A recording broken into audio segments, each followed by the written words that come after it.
A gente explicar sobre a maioridade civil, né, para que eles entendam. A gente tem aqui, ó, a gente tem a tela aqui explicando, ó, se aprovada a PEC, não altera as idades mínimas para votar, dirigir, trabalhar, casar e emancipar.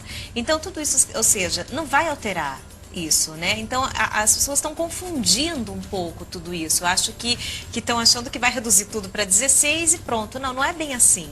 Então, está se confundindo, como a própria doutora disse, né?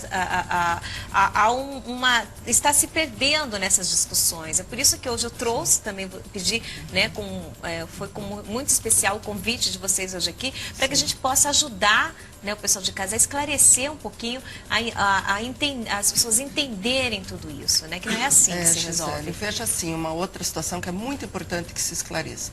Essa possibilidade que está tramitando hoje no Congresso Nacional de reduzir para parte dos atos infracionais ou das condutas, né, criminosas. Sim. Isso, além de juridicamente impossível, ele se torna um caminho que não haverá uma maneira de aplicar no dia a dia. Entendi. Imagine a redução para crimes hediondos, como se busca hoje. Um adolescente que cometa, a partir, né, da vigência dessa lei, um furto, ele é tido como adolescente. E sem capacidade para entender aquele caráter ilícito do que cometeu. Mas no mesmo dia ele comete um estupro ou um crime de homicídio, que é considerado como hediondo. Aí ele teria condições de entender. Verifique que isso é impossível de se ter no mesmo momento processual. Então, são propostas que vêm no afogadilho, vêm de maneira como vão apagar o incêndio e que não vão solucionar e que não tem nenhuma aplicação prática.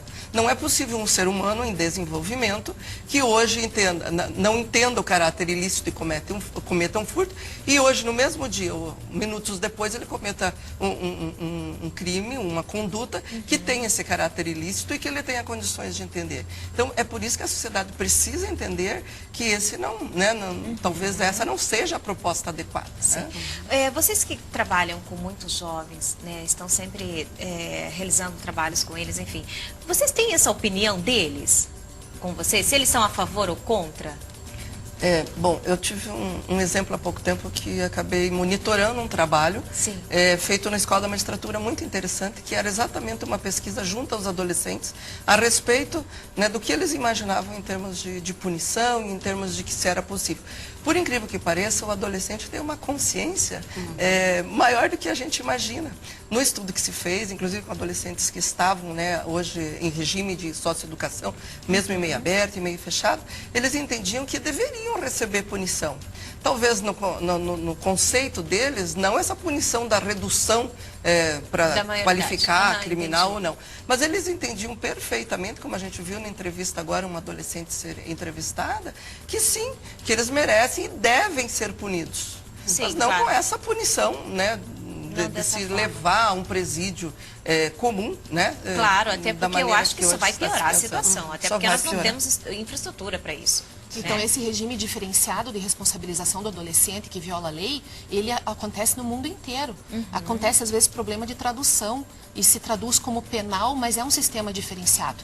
Entendi. Quando se fala em pessoa em condição especial de desenvolvimento, não quer dizer que ele seja um bobinho, um inexperiente. Claro que ele vai ter noção do certo e errado, mas com base em pesquisas de neurobiologia, pesquisa séria, você sabe que a maturidade ela vai ser alcançada depois de uma determinada idade. Então, se fixou os 18 anos. Isso em quase todos os países essa é a idade. Nós sabemos que a maturidade ela é diferente do saber o certo e errado. Uma criança de 2 anos, 3 anos sabe o certo e errado, mas ela não sabe se colocar diante daquela conclusão. Né? Então, nós temos que cuidar. As pessoas, elas costumam olhar o diferente, né? e decidir e reagir à vida do diferente. Mas e os nossos filhos? Os nossos filhos de 16 anos, se estuprarem, se matarem, o que nós queremos para os nossos filhos? Exatamente. Que tipo de tratamento jurídico nós queremos? Queremos pegar os nossos filhos e colocar no regime prisional do adulto, que nós sabemos que tem problemas, que não ressocializa. Com certeza. A lei, o projeto que está tramitando fala num estabelecimento apropriado para este adolescente de 16 e 17 anos. Mas nós sabemos que esses estabelecimentos não existem. É claro. Eles vão ficar em estabelecimentos normais e mesmo que existam, não vai ter toda a estrutura e toda a preocupação que o Estatuto da Criança e do Adolescente tem para reeducar e transformar o adolescente infrator hoje. Esta é a grande diferença. Então, é uma grande diferença mesmo, né? Pois é, nós estamos discutindo aqui essa redução da maioridade penal de 18 para 16 anos. Mas o que será que os adolescentes acham disso? Eles que vão vivenciar as situações impostas por uma nova lei. Será que eles concordam? Bom, a nossa repórter Carla Yaren está ao vivo no colégio aqui em Ponta Grossa com um grupo que topou participar dessa discussão bem juntinho com a gente. Bom dia, Carlinha. Bom dia, Gi. Bom dia para você que está ligadinho no destaque. Bom dia para as nossas convidadas aí do estúdio. Realmente eu falo ao vivo aqui de um colégio de Ponta Grossa para saber a opinião dos reais interessados, o público-alvo de toda essa discussão. Vou mostrar, rapaziada, aqui para o pessoal. Nós temos 4 meninas e 2 meninos entre 15 e 17 anos, organizados pela professora Meres. Vou falar um pouquinho com ela aqui. Professora, obrigada pela participação aqui no nosso programa. Realmente é um tema muito polêmico e que gera muita discussão, não é? Sim, é um tema polêmico e nós, como pessoas e como instituição, somos contra a redução da maioridade penal. Porque nós entendemos que as crianças, os adolescentes e os jovens são vítimas da violência. E esta violência está ligada a questões como impunidade, corrupção, desvio de dinheiro público, exclusão social e principalmente desigualdade social. E nós também sabemos que os jovens que cometem atos infracionais, na realidade, eles já são punidos. São vítimas. Sim, e a nossa legislação já os pune, porque eles têm os estabelecimentos socioeducativos. Então, lá há uma privação de liberdade e eles já estão tendo essa privação. Olha, professora, obrigada. Gi, vamos fazer o seguinte, vou fazer a pergunta que todo mundo gostaria de saber, realmente, da opinião aqui dos nossos adolescentes. Eu vou pedir, quem é a favor, levanta a mão, tá bem? Vamos mostrar. Quem é a favor aqui da redução? Parece que ninguém, né, Gi? Vamos ver agora quem é contra. Quem é contra, levanta a mão. Todo mundo aqui contra a redução da maioridade penal. Eu vou conversar aqui com a Luísa Carla, é isso, Luísa? Quantos anos você tem, Luísa? Tenho 16. 16 anos. Por que você é contra a redução da maioridade penal? Bom, eu acho assim que reduzir não vai adiantar nada, porque a criminalidade no Brasil, a maior parte é dos adultos e não dos adolescentes. Então eu acho que se diminuir, o que vai acontecer? Esses adolescentes, eles vão estar convivendo com esses adultos e podem ser influenciados e em vez de ajudar, vai piorar. Então eu acho que deixar, né, como que tá mesmo, porque eles têm sim, os adolescentes, eles têm sim uma punição.